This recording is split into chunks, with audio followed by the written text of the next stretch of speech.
The real question is not whether the Apache can still fight, but whether any attack helicopter can survive in a battle space where almost everything can now be seen. That is why Australia's arrival into the AH-64E era matters far beyond aviation headlines. On one side stands one of the most respected attack helicopters in the world, still backed by the United States Army, still being modernized, and still being integrated with new systems like launched effects and more complex unmanned teaming. On the other side stands a hard lesson from recent war. Low-altitude airspace is no longer the relatively forgiving environment it once seemed to be. Cheap drones, distributed sensors, mobile short-range air defense, electronic warfare, and fast targeting cycles have changed the economics of survival. A platform does not need to be weak to become vulnerable. It only needs to be visible for too long. That is the tension at the center of this story, and it matters deeply for an Australian audience because Canberra is not buying Apache in a strategic vacuum. Australia is replacing the Tiger with a platform considered proven, mature, and closely aligned with the United States, while at the same time building a force designed for a far more contested Indo-Pacific. That means literal maneuver, dispersed operations, stronger links between aircraft and drones, and a much sharper focus on counter-drone defense. Recent developments make that picture even clearer. The United States Army has been publicly demonstrating Apache integration with launched unmanned effects, showing that the helicopter is being pushed further away from old gunship logic and towards a role as a networked battlefield node. Australia, meanwhile, has been expanding its broader drone and counter-drone investment and reshaping Army capability around more mobile, integrated operations. So the debate is no longer as simple as asking whether Apache is outdated. The sharper question is whether the old way of using attack helicopters is what has really become obsolete. If Apache still has a future, it will not be because it can fly low and fire hard in the old style. It will be because it can connect, delegate risk, extend its reach through unmanned systems, and survive inside a kill web that is faster, denser, and far less forgiving than the battlefield's attack helicopters were built for. To understand why this debate has intensified so quickly, we need to step away from the helicopter itself and look at what has changed across the entire battle space.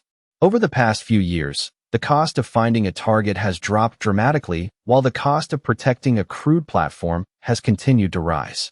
Small unmanned systems now provide persistent surveillance at a fraction of the price, and they do not need to destroy a helicopter to influence the fight.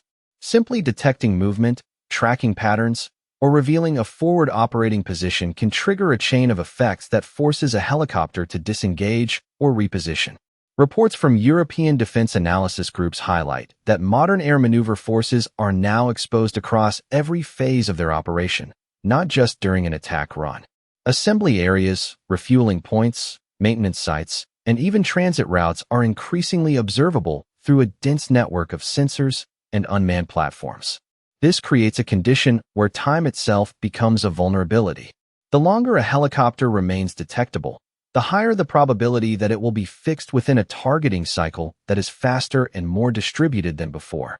At the same time, short-range air defense systems have become more mobile and more layered, combining traditional missile systems with electronic warfare and passive detection methods that reduce reliance on constant radar emissions.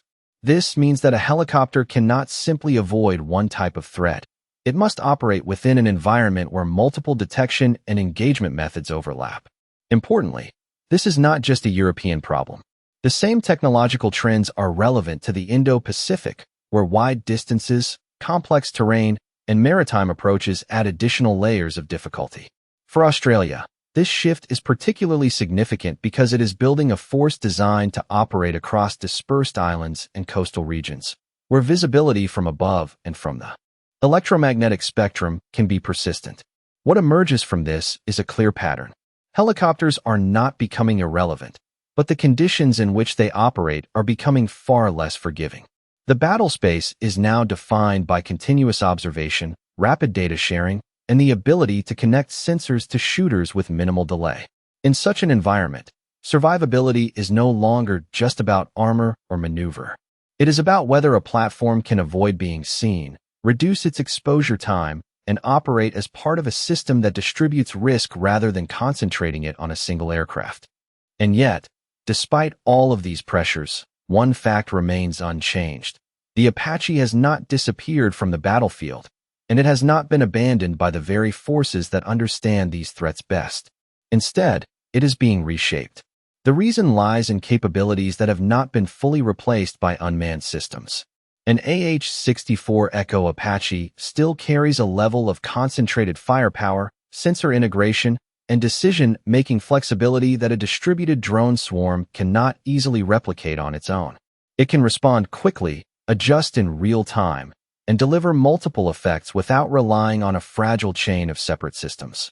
But what matters more today is how those capabilities are being reconnected into a wider network. Recent United States Army developments show a clear shift in thinking. Apache is no longer treated as a forward hunter operating alone. It is increasingly positioned as a command and control node that can extend its reach through unmanned systems. Trials have demonstrated that Apache can deploy launched unmanned effects directly from the aircraft, effectively sending smaller systems forward to sense, disrupt, or engage while the helicopter remains at a safer distance. This is not a minor upgrade. It is a fundamental change in how risk is distributed across the battlefield. At the same time, Apache units have been experimenting with counter-unmanned operations, using onboard sensors and existing weapons to detect and respond to drone threats. This suggests that the platform is not only adapting to survive in a drone-saturated environment, but also being tasked to actively shape that environment. For Australia, this distinction is critical. The value of Apache is no longer defined by how close it can get to a target, but by how effectively it can connect to a system that reaches further than it can physically fly. In practical terms, that means linking with unmanned aircraft, sharing data across forces, and contributing to a faster and more flexible targeting cycle. The helicopter becomes less of a lone attacker and more of a coordinator of effects. What emerges is a different kind of strength, not dominance through presence, but influence through connection. And this is where the debate begins to shift. The question is no longer whether Apache can replace drones, but whether it can lead them in a way that restores its relevance in a battle space that punishes anything that stands alone.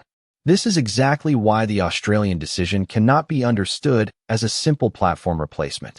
When Canberra selected the Apache to replace the Tiger, it was not choosing a helicopter in isolation, it was aligning itself with a broader operational concept that is still evolving. The Australian Army has made it clear that the AH-64E will operate as part of a fully integrated, network-centric force designed for complex and contested environments. That means working alongside unmanned systems, sharing data in real time, and supporting joint operations across land, sea, and air. Recent developments reinforce this direction. Australia has been expanding its investment in unmanned and counter-unmanned capabilities, committing significant funding over the coming decade to build a layered approach that includes both detection and response systems.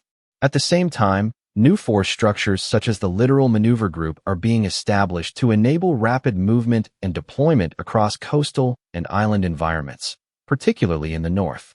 This is not coincidental.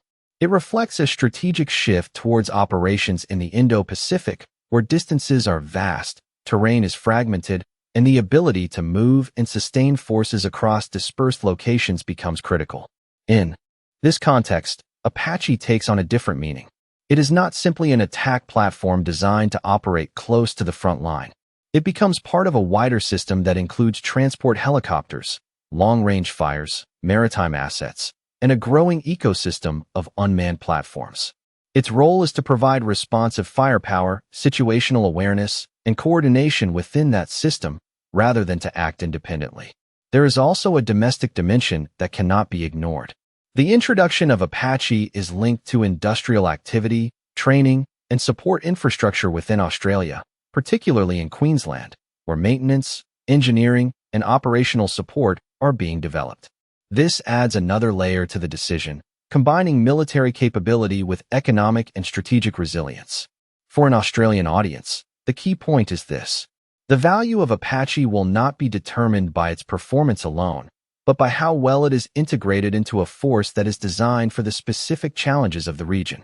And that raises a more difficult question, because integration is not guaranteed. It depends on how quickly and effectively Australia can connect all of these elements into a system that works under pressure. But this is where the conversation becomes far more uncomfortable, because the greatest risk to Apache may not appear during the mission itself, but long before the first aircraft ever lifts off the ground. Modern analysis from European defense studies shows that air maneuver forces are increasingly vulnerable not only in flight, but across the entire chain that supports them. Forward arming and refueling points, maintenance areas, staging zones, and even ground movements are now exposed to persistent observation through drones and passive sensing systems. In practical terms, this means that a helicopter can be tracked without ever being directly engaged, and once a pattern is established, the pressure shifts from the aircraft to the system that sustains it. This is a critical shift because it changes what survivability actually means. It is no longer defined by armor, speed, or evasive maneuver alone. It is defined by whether a force can remain concealed, disperse quickly, and operate without creating a detectable signature that can be exploited. For Australia, this raises a strategic question that goes beyond the platform itself. The government has already signaled a strong focus on unmanned and counter-unmanned capabilities, including significant investment in both detection and response systems, as well as partnerships with local industry to develop these technologies. These efforts suggest that Canberra recognizes the scale of the challenge. However, the integration of these systems into a coherent operational framework remains the decisive factor. A helicopter supported by unmanned systems, electronic warfare, and resilient communications can distribute risk and extend its reach. A helicopter operating without that support becomes a concentrated point of vulnerability in an environment that punishes concentration. The difference between those two outcomes is not marginal. It is fundamental, and it is here that the tension returns. Apache may still be capable, but capability alone is no longer enough. The real question is whether the surrounding system can protect, enable, and sustain it under conditions where detection is constant and reaction times are compressed. If that system fails, the most advanced platform can still be forced into a defensive posture. If it succeeds, the same platform can operate with a level of influence that far exceeds its physical footprint. This is the dividing line that will determine how Apache is judged in the years ahead. So after everything we have seen, the answer becomes clearer, but also more demanding. The Apache has not reached the end of its relevance, but it has reached the end of being used in the way it once was. What has changed is not the helicopter alone, but the entire structure of the battlefield around it. Detection is faster, observation is constant, and the cost of being exposed, even briefly, is far higher than in previous conflicts. That reality does not remove the value of a platform like Apache, but it forces a redefinition of what that value looks like. In its current trajectory, the Apache is being repositioned as a connector within a larger system, able to extend its influence through unmanned effects, share data across networks, and operate as part of a coordinated force rather than a standalone asset. This is not theory alone. Recent developments from the United States Army show clear progress in integrating unmanned systems directly into Apache operations, while Australia is simultaneously investing in drone capabilities, counter-drone systems, and more distributed force structures designed for the Indo-Pacific environment. Taken together, these signals point in one direction. The future of Apache will not be decided by whether it can outperform a drone, but by whether it can orchestrate them within a system that reduces risk and increases reach. For Australia, this becomes a test of strategic execution. The platform itself is mature, proven, and aligned with key allies. But its success will depend on how effectively it is integrated into a force that can operate across distance, adapt to constant observation, and maintain resilience under pressure. That includes not only advanced technology, but also doctrine, training, logistics, and the ability to move and disperse quickly across complex terrain. The real conclusion is therefore not about obsolescence, but about adaptation. Apache is not obsolete, but any force that relies on it without building the system around it will struggle to keep pace. In a region where the balance of power is shaped by speed, connectivity, and the ability to operate across multiple domains, the question is no longer what Apache can do on its own, but whether Australia can turn it into a central node of a network that defines how future battles are fought.